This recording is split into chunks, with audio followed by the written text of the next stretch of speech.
Alors, cette semaine, pour le coup de cœur, je vais vous parler d'un album que j'ai mis un petit peu de temps à mettre en coup de cœur. Alors, je pourrais vous détailler le pourquoi, le comment. Je vais pas le faire en fait. Je vais pas le faire parce que si je le faisais, j'aurais trop à décortiquer l'album et en fait, je pense que je vous enlèverais une partie de plaisir. Donc, je vais faire comme j'ai fait avec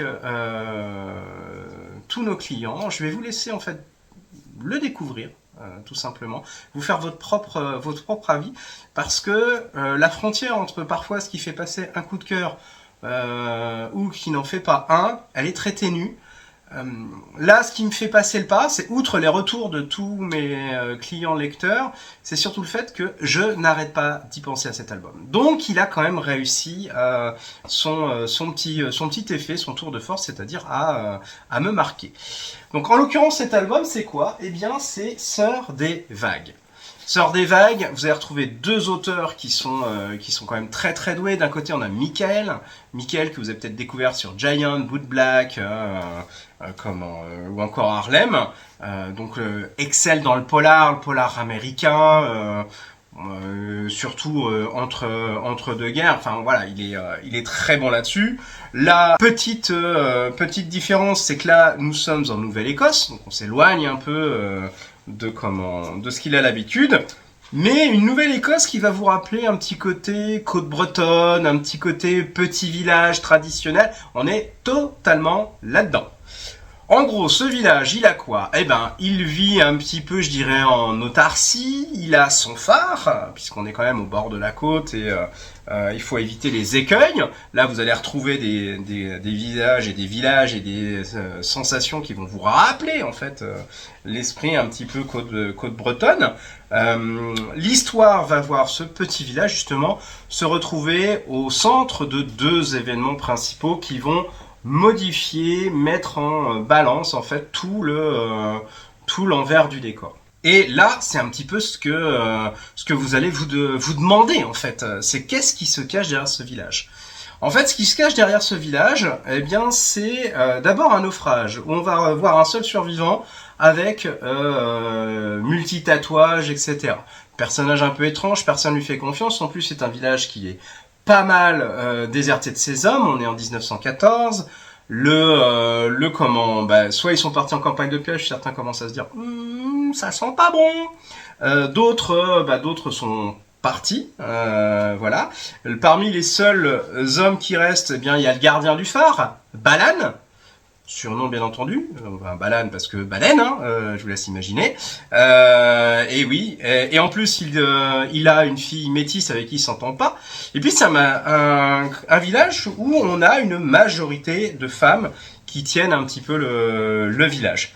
Là vous retrouvez ce côté par départ à la pêche, etc. Un village vidé un peu de ses forces masculines qui se retrouve avec que des femmes aux commandes. Et justement vont débouler le deuxième problème, à savoir deux hommes qui viennent de la ville. Vu la date, vous allez vous sentir un petit peu dans le côté prohibition, tout ce qui s'y cache, tout ce qui s'y tient. Et ces deux hommes viennent se poser la question d'une cargaison de gnôles, pour le dire de façon triviale, qui elle-même a fait naufrage. Bon, deux naufrages conjoints, ça fait beaucoup. Nous, on pense forcément à cette, légende, non, cette réalité des naufrageurs. Eux se disent, il y a quelqu'un qui a fait quelque chose et nous, on veut récupérer notre alcool frelaté, notre alcool de contrebande. Parce que on n'est certes pas encore totalement dans la prohibition, mais ça commence à venir. Donc voilà. Et ils veulent des réponses. Alors bon, deux hommes malfrats dans un village de femmes, je peux s'imaginer que ça peut vite dérouter. Sauf que c'est un village qui a son florilège de secrets. Ces deux événements vont faire exploser ce lieu. Ces on-dit, ces secrets, ces choses cachées et un petit peu tues. Eh bien, c'est justement tout ce qu'on va découvrir dans l'album. Alors, outre un portrait une galerie de portraits, puisqu'on a là, on a une vraie intrigue derrière, un vrai questionnement sur où on est, qu'est-ce qui se passe, qui a fait quoi, et on aura les réponses. Mais les personnages, on s'y attache, on a de l'histoire de vie au-delà du polar, des côtés un côté parfois un peu trivial. Je pense que le destin de nos deux malfrats va vous faire particulièrement sourire.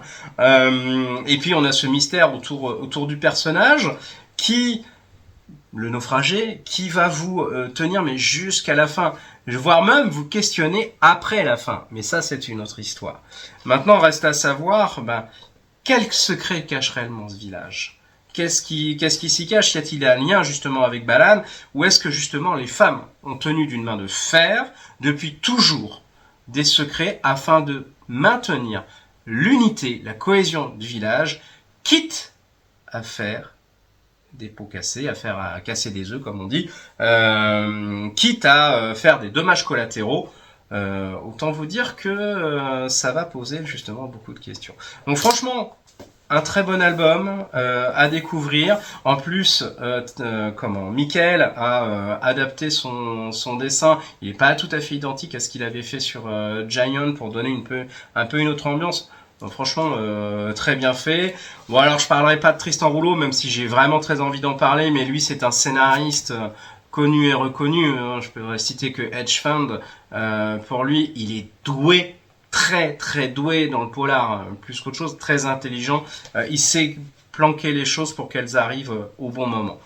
Donc voilà, donc franchement à découvrir, c'est un bon one shot, on passe un bon moment, il est très beau, très bon.